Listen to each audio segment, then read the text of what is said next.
ధ్యానంలోనికి మనం అందరము కూడా వెళ్దాం. పరిశుద్ధాత్మ దేవుడే మనందరితో మాట్లాడును గాక. ఆమేన్. ఆత్మ చెప్పు సంగతులు చెవి కలిగినటువంటి వారు వినును గాక. ఆమేన్.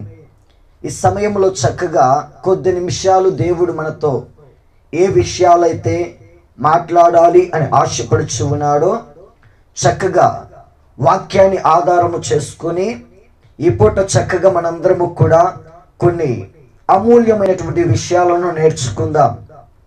దేవుని పరిశుద్ధమైనటువంటి బైబిల్ గ్రంథంలో వ్రాయబడి ఉన్నటువంటి ఆ మాట ప్రకారము హెబ్రేయులకు రాసిన పుస్తకం 4వ అధ్యాయం 12వ వచనములో ఈ విధమైనటువంటి మాటలు వ్రాయబడి ఉన్నాయి.